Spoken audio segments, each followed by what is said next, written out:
대한민국 근현대사를 성경적 세계관으로 알리고 전하는 대한역사문화원의 한국 근현대사 바로 알기 특강입니다. 자유를 위해 부름받은 사람 첫 번째 이야기. 드디어 역사의 무대에 등장한 이승만의 이야기를 시작합니다.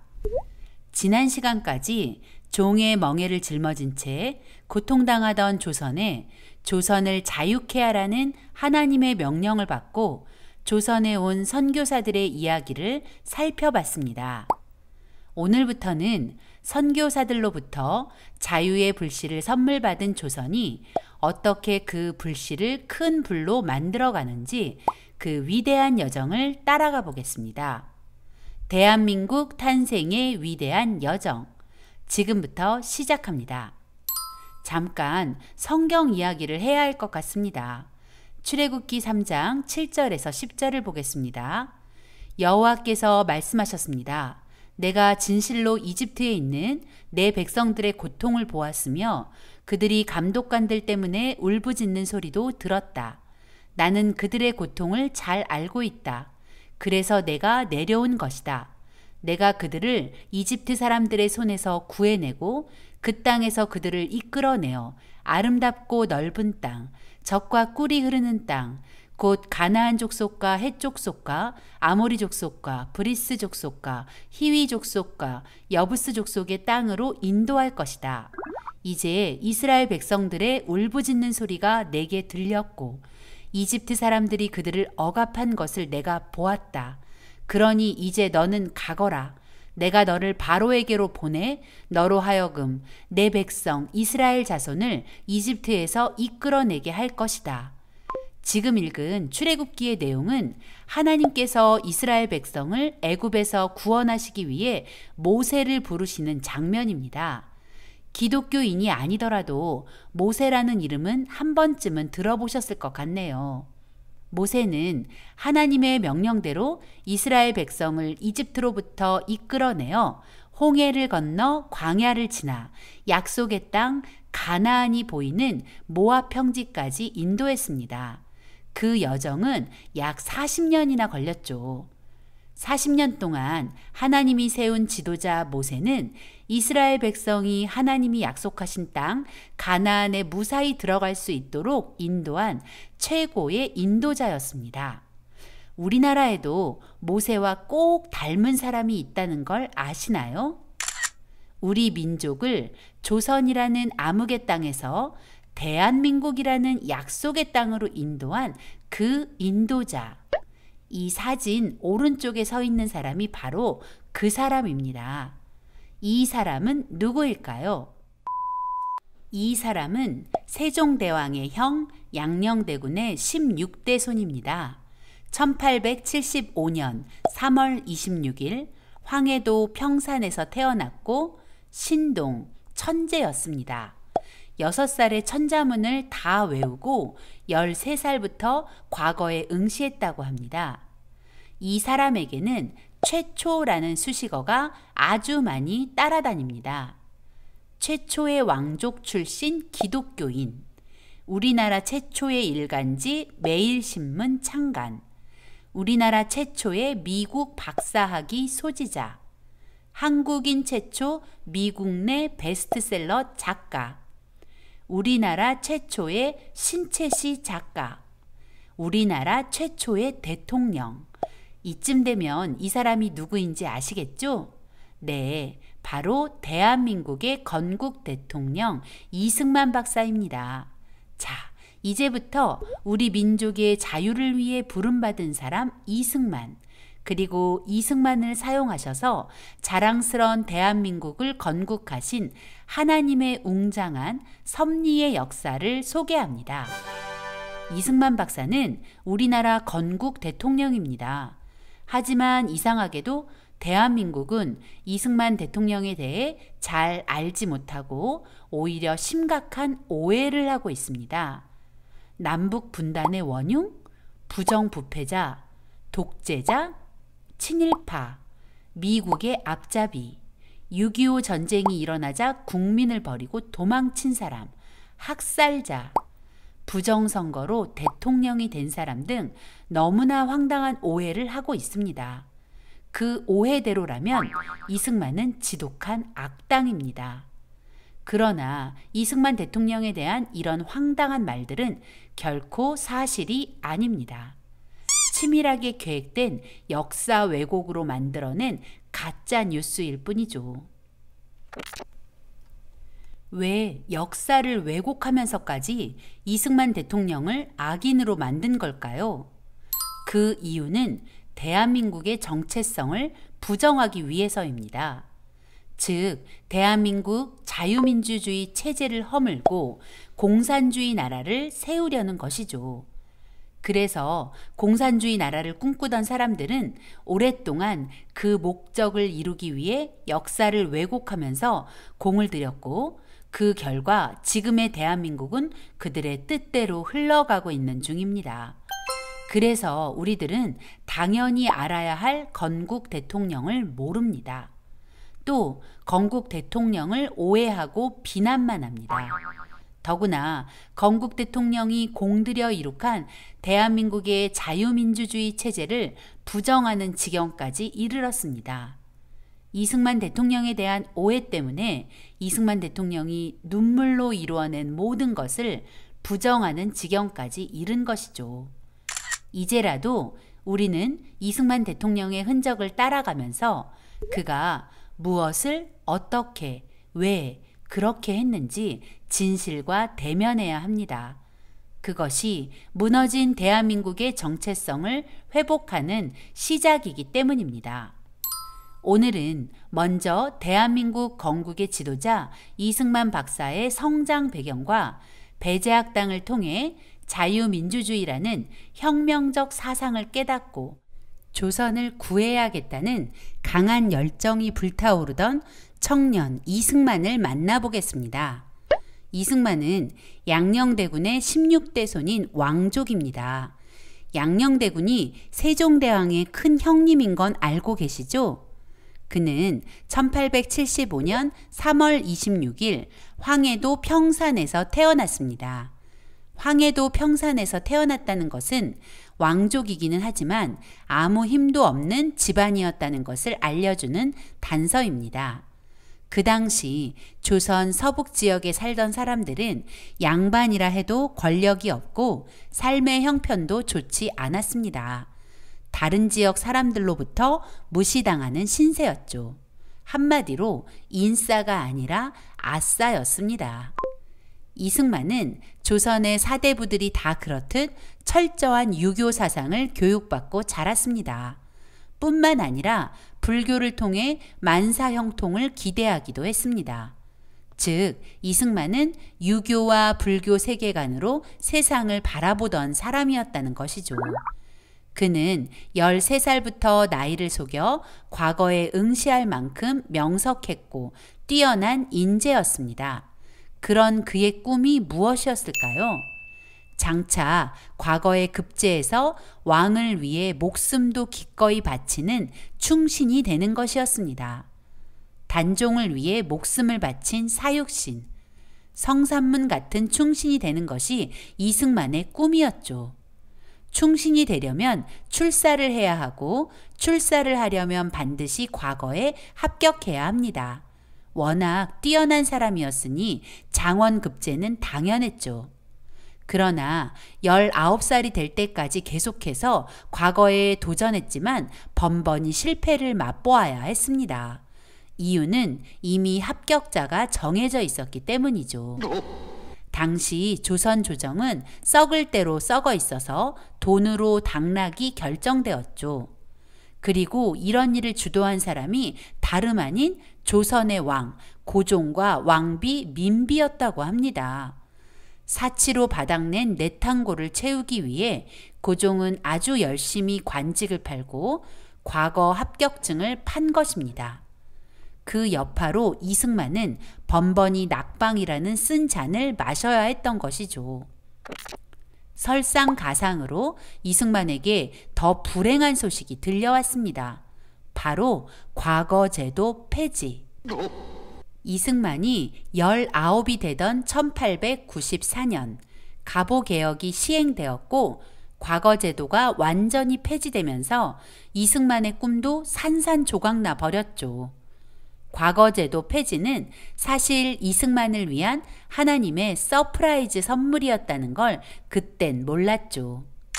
미래가 어두워진 이승만에게 친형제처럼 지내던 신흥우, 신긍우 형제가 배제학당 입학을 제안합니다. 신긍우의 손에 이끌려 배제학당에 발을 들인 그날, 이승만은 배제학당 입학을 결심하게 됩니다. 배제학당의 신문물은 이승만에게 적지 않은 충격을 주었고 그의 호기심을 자극하기에 충분했기 때문이죠. 그날의 그 결정이 이승만 자신과 민족의 미래를 바꾸어 놓는 전환점이 될 것이라는 걸 이승만은 알았을까요? 1895년 4월 2일 이승만은 그의 나이 20살에 분명한 목적을 가지고 배제학당에 입학했습니다. 그 목적은 영어를 배워 새로운 삶의 길을 찾는 것, 그리고 신기한 서양 학문 탐구였습니다. 그는 배제학당에서 아펜젤러 선교사의 설교를 듣게 되었습니다.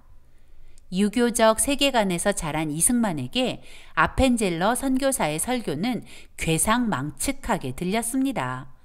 설교의 핵심은 예수님의 죽음으로 우리가 구원받는다는 것이었죠.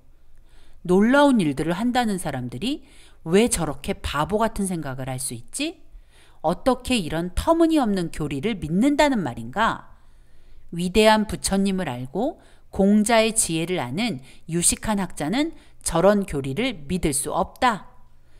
유교를 신봉하는 자신이 현명하고 똑똑하다는 확신에 차 있었습니다. 아들이 배제학당에서 공부한다는 사실을 알게 된 이승만의 어머니는 서양 귀신 믿는 그런 학당에 들어가면 어떻게 하냐며 이승만을 걱정했다고 합니다. 그때도 이승만은 자신만만하게 저는 그들이 하는 말을 믿기에는 너무 총명해요 라고 답하며 절대 예수를 믿는 일은 없을 것이라고 어머니를 안심시켰습니다. 그러나 이승만은 결국 그 이상하다던 예수님만이 자신과 나라를 구원할 유일한 분임을 고백하게 되죠. 이승만은 아펜젤러 선교사의 설교를 잘 들으려 하지 않았습니다. 그가 설교를 듣는 이유는 선교사의 말실수를 잡아내거나 허점을 찾아내서 공격할 목적이었죠. 물론 나는 주의 깊게 들으려고 하지도 않았지만 들은 게 있다면 비판하기 위해서거나 반박하기 위해서였다라고 자신의 비망록에 고백하고 있습니다. 이승만은 배제학당에서 무엇을 배웠을까요? 그는 영어를 배울 목적으로 배제학당에 입학했다고 했었죠. 이승만의 영어 습득은 놀라울 정도로 빨랐습니다. 영어의 기초를 배우고 난 후 파이팅 선교사에게 한글을 가르치며 그의 영어 실력이 더 급속히 성장하게 되었다고 하네요. 얼마나 영어 실력이 급속히 향상되었던지 배제학당에 입학하고 6개월 만에 배제학당 신입생들의 영어 교사가 되었다고 하니 정말 놀라운 실력이죠. 그리고 졸업할 때는 졸업생 대표로 유창한 영어 연설을 해서 사람들을 놀라게 했다고 합니다. 그의 탁월한 언어 실력은 후일 한성 감옥에서 영어 원서를 읽으며 세계 정세를 파악하고 통찰력을 키워가는 중요한 도구가 되었죠. 이승만은 배제학당에서 영어보다 더 중요한 가치를 발견하게 됩니다. 바로 자유와 평등 그리고 민주주의입니다. 그는 민주주의가 조선을 살릴 가치라고 확신하게 되었죠. 배제학당의 선교사들은 모두 미국 선교사들이었습니다. 이승만은 그중 벙커, 올링거, 헐버트 선교사 등과 많은 시간을 보냈다고 합니다. 선교사들이 들려주는 미국의 민주주의는 이승만의 마음을 사로잡기에 충분했습니다. 특히 종이에 기표하여 나라의 대표를 선출하는 선거는 이승만의 마음에 큰 충격과 함께 조선을 바꾸고 싶다는 꿈을 꾸게 했죠. 이승만은 선교사들과 깊이 교제하면 할수록 조선의 모든 사람은 평등한 기회와 권리를 가져야 한다는 신념이 더욱더 분명해졌습니다. 이승만이 배제학당에 입학했던 그 해, 갑신정변으로 인해 미국으로 떠났던 서재필 선생이 배제학당의 교사로 합류했습니다. 이승만은 서재필과 교제하면서 조선을 살릴 유일한 방법이 자유와 평등을 기초로 한 자유민주주의라는 것을 더욱더 확신하게 되었습니다. 이승만은 내가 배제학당에 가기로 한 것은 영어를 배우려는 큰 야심 때문이었고, 그래서 나는 영어를 열심히 공부했다. 그러나 나는 영어보다 더 귀중한 것을 배웠는데 그것은 정치적 자유이다 라고 고백했죠. 이승만은 이 중요한 가치를 마음에 품은 그날부터 조선의 민주주의가 실현되기를 기대하며 자신의 모든 것을 쏟아부어 달리기 시작했습니다. 이제 내가 이 나라를 위해 무엇이든 해봐야겠다.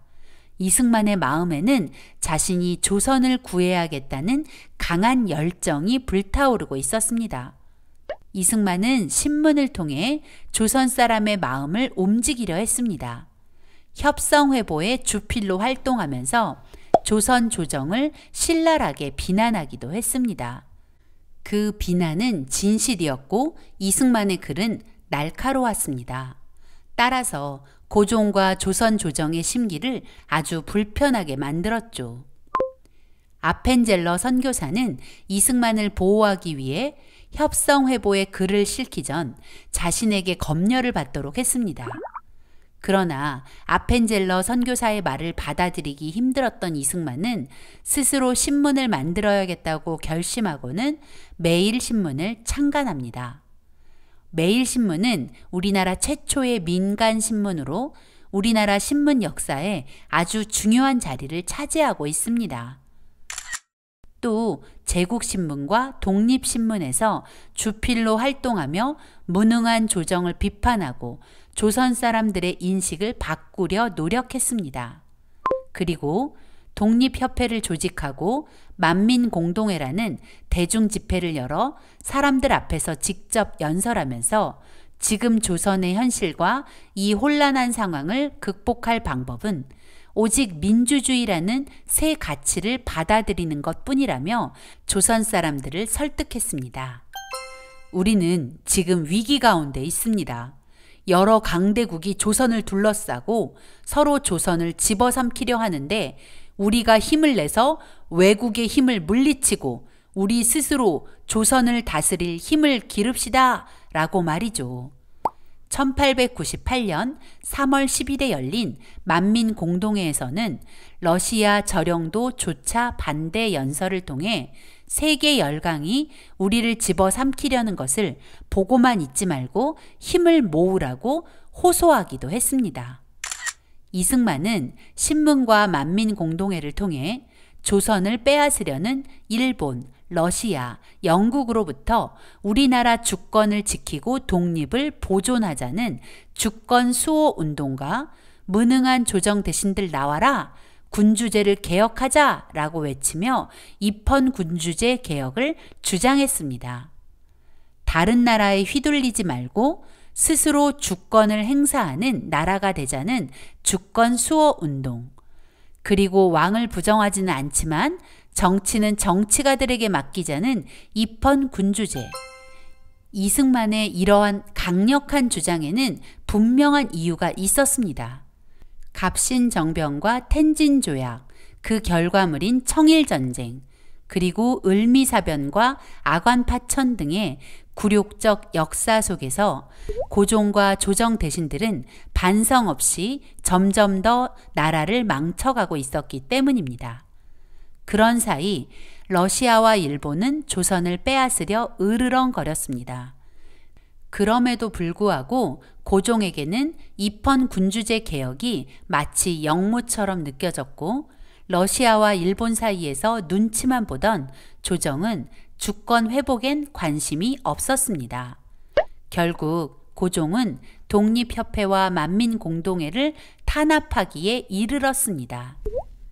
그러나 백성들의 반발과 계속되는 항의에 견디다 못한 고종은 1898년 11월 29일 독립협회와 만민공동회 사건을 무마하기 위해 헌의 6조 실시를 약속했습니다. 헌의 6조는 다음과 같습니다. 1. 외국인에게 의지하지 말고 관민이 한마음으로 힘을 합하여 전제 황권을 견고하게 할 것. 2. 외국가의 이권에 관한 계약과 조약은 각 대신과 중추원 의장이 합동 날인하여 시행할 것. 3. 국가 재정은 탁지부에서 전관하고 예산과 결산을 국민에게 공표할 것. 4. 중대 범죄를 공판하되 피고의 인권을 존중할 것. 5. 책임관을 임명할 때에는 정부의 그 뜻을 물어서 중의에 따를 것. 6. 정해진 규정을 실천할 것. 그리고 이승만, 남궁옥 등 50여 명을 종구품 중추원 의관으로 임명했지만 결국 고종은 헌의 6조의 약속도 지키지 않았고 12월 23일 만민공동회를 해체하라 명령했고 이승만과 그의 동지들을 체포하라는 명령까지 내렸죠. 이승만이 체포된 배경에는 조정 대신들, 특히 친러파의 강력한 요구가 있었고 고종의 마음도 동일했습니다. 조선왕조실록에 이와 관련된 기록이 있습니다. 1899년 1월 2일자 상소의 내용입니다. 우남을 역적으로 다스려야 합니다. 결국 이승만은 1899년 1월 9일 24시 되던 해에 한성 감옥에 투옥되었습니다. 이승만의 죄목은 고종 폐위 모의와 공화제 실시 음모 가담이었습니다. 오늘 내용을 정리해 보겠습니다. 유교와 불교 세계관에서 자란 이승만. 조정에 출사하여 왕에게 충성을 다하는 충신이 되는 것이 꿈이었던 그는 배제학당에서 자유와 평등, 자유민주주의를 알게 되었고 자유민주주의가 조선에서 실현되기를 꿈꾸었습니다. 그는 신문과 만민공동회를 통해 조선 백성을 깨워 조선을 개혁하려 했지만 한성 감옥에 투옥되며 이 일이 자신의 신념만으로는 불가능하다는 것을 깨닫게 되었습니다.